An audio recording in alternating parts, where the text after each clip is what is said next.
হলে একটা নিয়মে দেখতে হবে, একটা পরিকল্পনা দেখতে হবে।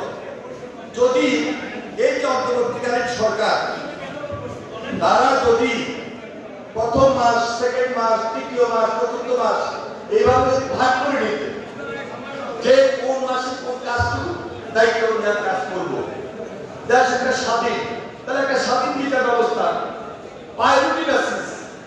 যদি এই স্বাধীন বিচার ব্যবস্থা সরকারের সহযোগিতা হাসিনার বিচার প্রক্রিয়াটা যদি দ্রুত হতো, হাসিনা কি একা, হাসিনার সঙ্গে হাসিনার পরিবারের সবাই জড়িত না, তাহলে তাদের বিচারটা দৃশ্যমান হতে হবে না?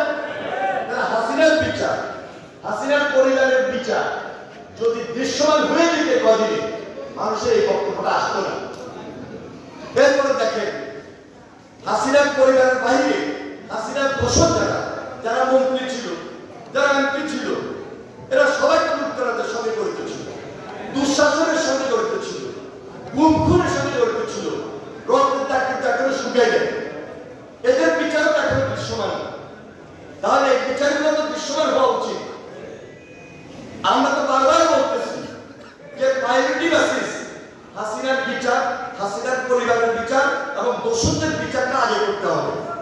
এর পাশাপাশি আপনি প্রত্যেকটা জেলায় যান, আওয়ামী লীগের সময় জেলায় জেলা, উপজেলা, থানা, পৌরসভা, ইউনিয়নে, ওয়ার্ডে বিভিন্ন ধরনের এমন এমন নেতৃত্ব যারা দুঃশাসন তৈরি করেছিল, যারা অত্যাচার করেছিল, নির্যাতন করেছিল, তাদেরকে গ্রেপ্তার করা হচ্ছে, তাদের সবাই বিচার হচ্ছে।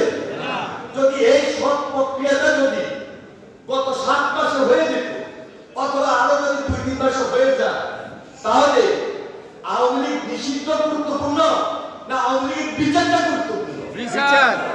এই বিচার প্রক্রিয়া যদি প্রক্রিয়ার মধ্যে থাকতো, অটোমেটিক আওয়ামী লীগ নিষিদ্ধ হয়ে যায়। কে করতে পারত? ভোট করার তো কোনো সুযোগ থাকতো না।